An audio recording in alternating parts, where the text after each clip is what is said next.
Hello friends, this is Pratisha Patel. Today I am going to teach about balance of payment, which is very important topic under the international business. So let's move to the topic which is balance of payment. तो balance of payment क्या होता है? एक systematic record होता है सारे economic transaction का जो हमारी country rest of the world के साथ करती है एक स्पेसिफिक पीरियड ऑफ टाइम के अंदर। तो बैलेंस ऑफ पेमेंट सारे इंपोर्ट्स के ट्रांजैक्शन को, सारे एक्सपोर्ट के ट्रांजैक्शन को जो हमारी कंट्री का किसी दूसरी कंट्री या पूरे वर्ल्ड के साथ जो भी इकोनॉमिक ट्रांजैक्शन हुआ है उन सबको एक स्पेसिफिक पीरियड के अंदर रिकॉर्ड किया जाता है, उसे हम बैलेंस ऑफ पेमेंट कहते हैं। तो बैलेंस ऑफ पेमेंट क्या करता है? सारे रिसिप्ट्स एंड पेमेंट्स अकाउंट को क्या करता है? रिकॉर्ड करता है, जो कि एक स्पेसिफिक पीरियड ऑफ टाइम के अंदर किए जाते हैं। ठीक है, तो बैलेंस ऑफ पेमेंट के अंदर टू इफेक्ट्स होते हैं विच can be a debit effect, it can be a credit effect. अगर हम डेबिट इफेक्ट की बात करते हैं तो डेबिट साइड में सारे पेमेंट्स किए जाते हैं जो कि हमारी कंट्री द्वारा किए गए होंगे in case of import, right. और if you talk about the receipts और अ क्रेडिट साइड, ये वो ट्रांजैक्शन होते हैं जो हम एक्सपोर्ट के टाइम किसी दूसरे देश द्वारा हमको रिसिप्ट होते हैं। ठीक है, अगर हमने किसी भी कंट्री को क्या किया है? एक्सपोर्ट किया है, तो in that case they are going to paying something for us. उसके रिटर्न या उसके कंसिडरेशन में हमको जो पेमेंट रिसीव होती है, रिसिप्ट मिलता है या हमको कोई इनकम जनरेट होती है, तो उसे हम बेसिकली क्रेडिट साइड रिकॉर्ड करते हैं। ठीक है, तो बैलेंस ऑफ पेमेंट के अंदर टू इफेक्ट है which is debit effect and a credit effect. Hope the debit effect and a credit effect concept is clear. Now moving to some of the characteristics of balance of payment. तो balance of payment के कुछ characteristics हैं, जैसे कि economic transaction. Balance of payment क्या करता है? हमारे सारे इकोनॉमिक ट्रांजैक्शन को रिकॉर्ड करता है। इकोनॉमिक ट्रांजैक्शन का मतलब कोई भी ट्रांजैक्शन जो कि प्रॉफिट अर्निंग के लिए किया जाता है उसे हम इकोनॉमिक ट्रांजैक्शन कहते हैं। जैसे कि इकोनॉमिक ट्रांजैक्शन मतलब ये हमारे सारे रिसिप्ट्स को, सारे पेमेंट्स को, सभी को क्या करता है? रिकॉर्ड करता है। ठीक है, related with the given period of time. Yes, balance of payment एक स्पेसिफिक पीरियड ऑफ टाइम के लिए होता है कि मतलब पूरे साल में हमने कितना ट्रांजैक्शन किया है, कितना इंपोर्ट किया है, कितना एक्सपोर्ट किया है, कितना रिसिप्ट हुआ है, कितना पेमेंट हुआ है, उन सबका रिकॉर्ड बैलेंस ऑफ पेमेंट रखता है। ठीक है, it is based on a double entry system. Yes, it is based on a dual expect of a duality principle. मतलब हर डेबिट का एक क्रेडिट इफेक्ट होगा, मतलब जितना हम डेबिट करेंगे उतना हमें क्रेडिट करना पड़ता है। It means it is assume that हमेशा debit side is always equals to the credit side, हमेशा टैली होना चाहिए, ये माना जाता है, राइट। तो अगर हम बात करते हैं, it is more comprehensive term. Yes, balance of payment is very very comprehensive term, क्योंकि ये ब्रॉडर कॉन्सेप्ट है, क्योंकि ये गुड्स के साथ डील करता है, मतलब विजिबल ट्रेड्स के साथ डील करता है, इनविजिबल ट्रेड्स के साथ डील करता है, यूनिलैटरल इनकम के साथ डील करता है और कैपिटल इनकम के साथ भी डील करता है। तो balance of payment is very broader और अ कॉम्प्रिहेंसिव टर्म, क्योंकि बैलेंस ऑफ पेमेंट के अंदर हम करेंट अकाउंट की बात करते हैं, कैपिटल अकाउंट की बात करते हैं, फाइनेंशियल अकाउंट की बात करते हैं, तो इसलिए ये कॉम्प्रिहेंसिव टर्म है, राइट। तो balance of payment always balance. Yes, it is assume that, ये माना जाता है कि हमेशा debit side is always equals to the credit side. Similarly if we talk about the balance sheet in a financial account, जहां asset sides is always equals to the liability sides, as same concept is apply under here, right. तो before having a clear cut view regarding the balance of payment, let's have the difference between the balance of trade and a balance of payment. तो balance of trade और balance of payment में क्या difference है वो आज हम यहाँ देखने वाले हैं। तो बैलेंस ऑफ ट्रेड क्या होता है? वो ट्रेड जो बस गुड्स के साथ डील करता है, मतलब विजिबल गुड्स के साथ अगर हम डील करते हैं तो बैलेंस ऑफ ट्रेड की बात करते हैं। अगर हम बैलेंस ऑफ पेमेंट की बात करते हैं तो यहाँ हम visible goods as well as the invisible services दोनों के साथ डील करते हैं। जो भी जितना ट्रांजैक्शन हुआ है हमारा कंट्री का with the rest of the world, other nation के साथ, उन सबको हम रिकॉर्ड करते हैं बैलेंस ऑफ पेमेंट के अंदर। ठीक है, तो बैलेंस ऑफ ट्रेड बेसिकली क्या रिकॉर्ड करता है? ट्रेड ऑफ गुड्स, ठीक है, import of goods and export of goods, that's all. Now having a more difference regarding this, तो रिकॉर्ड करता है only goods, balance of trade record करता है गुड्स को और बैलेंस ऑफ पेमेंट रिकॉर्ड करता है सर्विसेज को, राइट। तो अगर हम कैपिटल ट्रांसफर की बात करते हैं तो capital transfer is not possible in case of balance of trade. Balance of trade के केस में कैपिटल ट्रांसफर पॉसिबल नहीं होता है और कैपिटल ट्रांसफर कभी होता ही नहीं है एक्चुअली। और capital transfer is only possible in case of when it is only possible in case of balance of payment. ये बैलेंस ऑफ पेमेंट के केस में capital transfer is very very easy और results जो होते हैं balance of trades के, it can be a favourable, it can be unfavourable और balance. Favourable मतलब पॉजिटिव आउटकम देना, राइट। अनफेवरेबल मतलब नेगेटिव आउटकम मिलना और बैलेंस मतलब इक्वल मिलना। मतलब जो हमारा एक्सपोर्ट था और इनपुट था क्या है, बैलेंस है, right. Both receipts and payment side tally. In case of balance of payment हमेशा डेबिट साइड और क्रेडिट साइड, रिसिप्ट और पेमेंट साइड्स हमेशा टैली होते हैं, बराबर होते हैं। कंपोनेंट की अगर हम बात करते हैं तो balance of trade is a component of a current account. जो बैलेंस ऑफ ट्रेड है वो क्या है, एक कंपोनेंट है किसका, करेंट अकाउंट का। अगर हम बैलेंस ऑफ पेमेंट की बात करते हैं तो बैलेंस ऑफ पेमेंट इंक्लूड करता है both the current account and a capital account. अगर हम करंट अकाउंट की बात करते हैं जनरली, क्योंकि बैलेंस ऑफ पेमेंट के अंदर हम करंट अकाउंट की स्टडी करने वाले हैं, कैपिटल अकाउंट की स्टडी करने वाले हैं एंड अ फाइनेंशियल अकाउंट की स्टडी करने वाले हैं। तो let's have a look here. तो करंट अकाउंट की अगर हम बात करते हैं तो करंट अकाउंट में हम बैलेंस ऑफ ट्रेड की स्टडी करते हैं, ठीक है। बैलेंस ऑफ ट्रेड के अंदर हम क्या स्टडी करते हैं, visible trades, invisible trades, right. Income की बात करते हैं, यूनिलैटरल ट्रांसफर की बात करते हैं। तो विजिबल ट्रेड्स वो होता है which can be physically seen, मतलब जिसको हम देख सकते हैं, जिसको हम टच कर सकते हैं, ठीक है। और invisible services like which can be experienced, जिसको हम एक्सपीरियंस कर सकते हैं, राइट। और यूनिलैटरल ट्रांसफर की अगर हम बात करते हैं तो unilateral transfers are one sided transfer which can be in the form of gifts, remittance and so on, ठीक है। जो वन साइडेड ट्रांसफर होते हैं मतलब उनके बदले में हमें कोई कंसिडरेशन पे नहीं करना पड़ता है, जो कि वन साइडेड होते हैं। तो करेंट अकाउंट के कंपोनेंट्स हमने देख लिए हैं, which is under balance of trade, income account, unilateral transfer. तो बैलेंस ऑफ ट्रेड में भी हमने विजिबल आइटम्स की बात की और इनविजिबल आइटम की बात की। Now moving to the capital account. Capital account क्या होता है, लॉन्ग टर्म अकाउंट होता है जो कि लॉन्ग टर्म कैपिटल के साथ डील करता है। जनरली ये जो कैपिटल होती है 5 ईयर्स टू 20 ईयर्स तक के लिए होती है लॉन्ग टर्म कैपिटल। ये शॉर्ट टर्म कैपिटल की भी बात करता है, ठीक है। अगर हम डेफिसिट और सरप्लस की बात करते हैं तो डेफिसिट कब होगा, जब हमारे डेबिट साइड्स, जब हमारे एक्सपेंसेस, जब हमारी पेमेंट्स इंक्रीज हो जाएंगी, किससे, इनकम से या रिसिप्ट से। तो जहां हमारा debit side is more than the credit side, then there is a situation of a deficit. यहाँ डेफिसिट की क्या होगी, सिचुएशन अराइज होगी जहां हमारे क्रेडिट्स, मतलब जहां हमारी रिसिप्ट्स और income is more than the debit side या पेमेंट साइड, तो वहां हमें सरप्लस होगा, right. I hope the deficit and surplus is clear to you all. Now moving to the next which is BOP, ठीक है। BOP के अंदर हम क्या स्टडी करने वाले हैं, current account and a capital account. हमने वहाँ करेंट अकाउंट और कैपिटल अकाउंट का अच्छे से ओवरव्यू लिया था। Let's has a little bit difference between both. So see here. तो करेंट अकाउंट में हम क्या बात करते हैं, एक्चुअल रिसिप्ट्स की बात करते हैं, एक्चुअल पेमेंट्स की बात करते हैं। एक शॉर्ट टर्म पीरियड के लिए होता है करेंट, मतलब जो डे टू डे ऑपरेशन के लिए हमको पैसे की जरूरत पड़ती है, डे टू डे ट्रांजैक्शन जो भी होता है, ठीक है। तो करंट अकाउंट क्या होता है, जो भी रिसिप्ट्स हो रहा है, पेमेंट हो रहा है, एक शॉर्ट पीरियड ऑफ टाइम के लिए, वो करंट अकाउंट के अंदर आता है। करंट अकाउंट में हम किससे डील करते हैं, विजिबल ट्रेड्स के साथ, इनविजिबल सर्विसेज के साथ and unilateral transaction. We have discussions regarding the visible goods, invisible goods and a unilateral transaction. Hope this is current account is clear. Now moving to the capital account. तो capital account वो account होता है जो हमारी company की assets या liability को क्या करता है, influence करता है।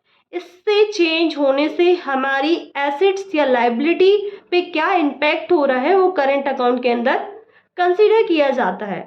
तो जो करेंट अकाउंट होता है हमेशा कैपिटल नेचर के ट्रांजैक्शन को ही रिकॉर्ड करता है, ठीक है। करेंट अकाउंट के अंदर हम इन्वेस्टमेंट्स की बात करते हैं, एक्सटर्नल बोरोइंग्स की बात करते हैं एंड सो ऑन। अगर हम इन्वेस्टमेंट की बात करें तो बेसिकली फ्रेंड्स, इन्वेस्टमेंट क्या होता है, Investment can be a FDI which is foreign direct investment और foreign portfolio investment. ठीक है, तो foreign direct investment we are going to study in this video only after few time. Let's move to some important point which is current account. अगर जो current account का deficit है, current account का deficit हमेशा capital account से क्या किया जाता है, एडजस्ट किया जाता है. जो भी डेफिशिएट है या जो भी इनबैलेंसेस हैं हमारे करंट अकाउंट में, हम उसको कैपिटल अकाउंट से क्या करते हैं, एडजस्ट करते हैं, राइट. तो जो रिजर्व अकाउंट है, the reserve account money is utilised to settle the international trade. जो आरबीआई के पास हमारा फॉरेन एक्सचेंज रिजर्व होता है, फॉरेन एक्सचेंज रिजर्व अकाउंट होता है, वो किसके लिए यूटिलाइज किया जाता है, हमारे इंटरनेशनल पेमेंट के सेटलमेंट का यूटिलाइज करने के लिए हम फॉरेन एक्सचेंज रिजर्व का यूज करते हैं. Hope this important point is clear to you all. Now coming to the important topic which is autonomous item and accommodating item. तो ऑटोनॉमस आइटम क्या होते हैं, autonomous item are the independent item. These are independent item. ठीक है,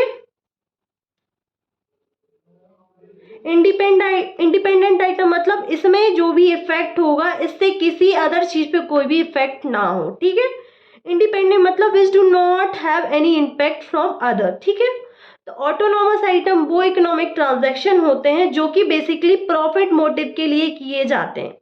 Autonomous item are those independent transaction which is done for earning the profit, जो basically profit earn करने के लिए किए जाते हैं. और अकोमोडेटिंग आइटम मतलब वो आइटम होते हैं जो हमारे ऑटोनॉमस आइटम में या जो हमारे इंडिपेंडेंट आइटम में कोई भी डेफिशिएट होता है उसको एडजस्ट करने के लिए हम अकोमोडेटिंग आइटम का यूज करते हैं. It take place in order to adjust the deficit in the autonomous item.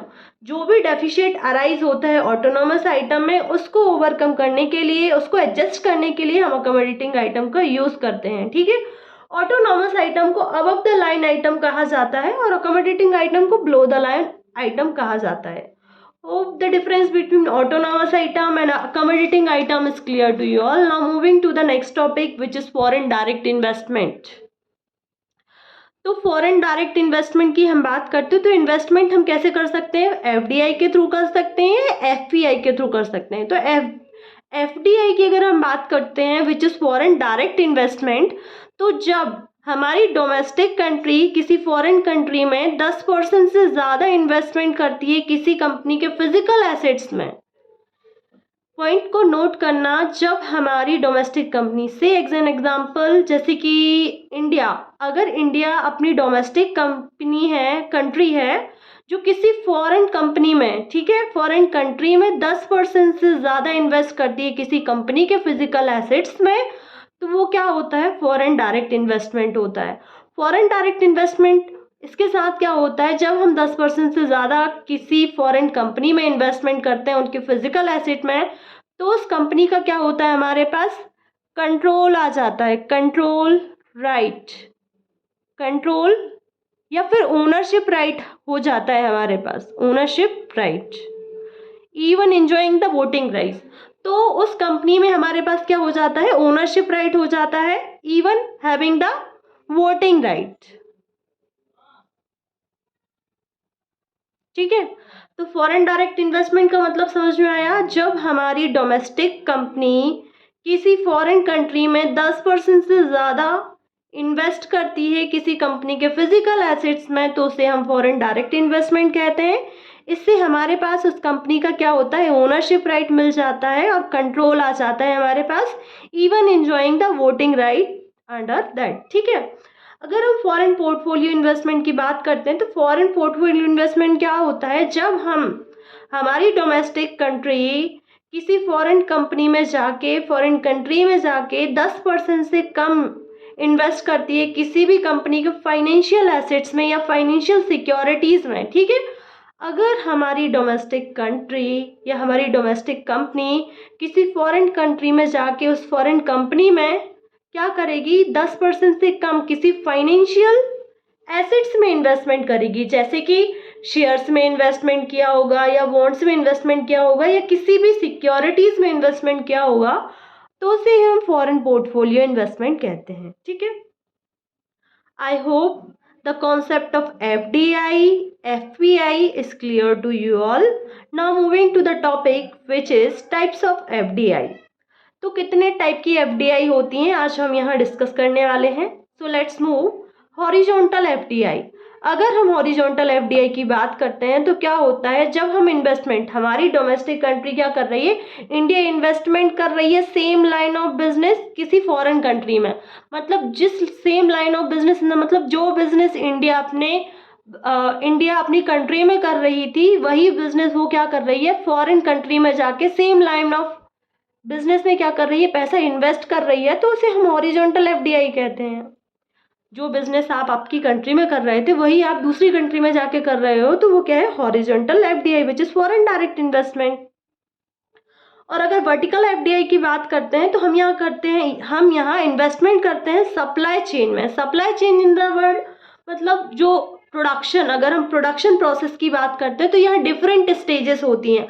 तो हम किसी पर्टिकुलर स्टेजेस में क्या कर रहे हैं, इन्वेस्टमेंट कर रहे हैं. ठीक है, पूरी प्रोडक्शन स्टेजेस में हम इन्वेस्टमेंट नहीं कर रहे हैं, हम किसी स्पेसिफिक स्टेज में अगर प्रोडक्शन की इन्वेस्टमेंट कर रहे हैं किसी फॉरेन कंट्री में. ठीक है, यहाँ आप इंडिया में रॉ मटेरियल में इन्वेस्टमेंट कर रहे थे, किसी दूसरी कंट्री में जाके आपने सप्लाई चेन में इन्वेस्टमेंट किया है. ठीक है, या सेल्स में इन्वेस्टमेंट किया है. ठीक है, प्रोडक्शन से किस में इन्वेस्टमेंट किया, रॉ मटेरियल से प्रोडक्शन में इन्वेस्टमेंट किया है, किसी अदर स्टेजेस ऑफ प्रोडक्शन में इन्वेस्टमेंट किया है किसी फॉरेन कंट्री में, तो उसको आप वर्टिकल FDI कहते हैं. ठीक है, तो there are two types of vertical FDI which is forward FDI और बैकवर्ड FDI. अगर हम फॉरवर्ड की बात करते हैं तो हम रॉ मटेरियल से क्या हो रहे हैं, प्रोडक्शन की साइड शिफ्ट हो रहे हैं. मतलब एक स्टेज आगे बढ़ना. रॉ मटेरियल परचेज कर रहे थे, यहाँ हम क्या कर रहे हैं, प्रोडक्शन कर रहे हैं. तो ये क्या हो गया, फॉरवर्ड FDI. अगर हम बैकवर्ड FDI की बात करें, जहाँ हम सेल्स कर रहे थे, सेल्स से डायरेक्ट हमने कहाँ स्विच किया, रॉ मटेरियल को परचेज करने पे या फिर प्रोडक्शन प्रोसेस पे बैक होने के लिए, तो यहाँ क्या होता है, बैकवर्ड FDI. तो बेसिकली वर्टिकल FDI दो प्रकार की होती हैं which is forward FDI and a backward FDI. I hope the vertical FDI is clear to you all. Now moving to the conglomerate FDI. Conglomerate FDI मतलब foreign direct investment कैसे होता है, जैसे हम इंडिया में कुछ और बिजनेस कर रहे थे, हमने फॉरेन कंट्री में कुछ और बिजनेस में इन्वेस्टमेंट किया. राइट, मतलब किसी अनरिलेटेड बिजनेस में इन्वेस्टमेंट करना. ठीक है, जैसे कि इंडिया में हमारा बिजनेस क्लॉथिंग का था. ठीक है, क्लॉथिंग का मार्केट था. Then we are investing in foreign country grocery item या वेजिटेबल्स, मतलब किसी अनरिलेटेड, मतलब जिसका कोई दूर दूर तक रिलेशन ना हो, अगर उस चीज़ में इन्वेस्टमेंट करना, वो कॉन्ग्लोमरेट FDI होता है. आई होप द कॉन्सेप्ट और a type of FDI is clear to you all. Now moving to the models of entry. Modes of entry. So there are two modes of entry. We can say that greenfield investment and a brownfield investment. अगर हम greenfield investment की बात करते हैं तो जब हम किसी भी कंट्री में ज़ीरो से बिजनेस को स्टार्ट करते हैं, जब हम किसी भी कंट्री में स्टार्टिंग फ्रॉम बिगिनिंग किसी भी कंट्री में जाके नया बिजनेस स्टार्ट करते हैं, सेटअप करते हैं, तो वो क्या होता है, ग्रीनफील्ड इन्वेस्टमेंट होता है.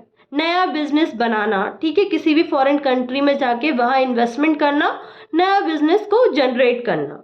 If we talk about the brownfield investment, जब हम किसी एग्जिस्टिंग बिजनेस में पैसा लगाते हैं जो कि ऑलरेडी एग्जिस्टेंस में है, या वहाँ हम कोई भी इन्वेस्टमेंट करते हैं, तो उसे हम ब्राउनफील्ड इन्वेस्टमेंट कहते हैं. मतलब जिसकी ऑलरेडी एग्जिस्टेंस है पहले से, अगर हम उसमें पैसा लगा रहे हैं तो वो ब्राउनफील्ड इन्वेस्टमेंट है. और जब हम जीरो से किसी भी कंट्री में बिजनेस स्टार्ट करते हैं तो उसे हम ग्रीनफील्ड इन्वेस्टमेंट कहते हैं. Hope all such concept is clear to you all. So thanks for watching this video. If you have any doubt regarding these topics, you can ask me in the comment box.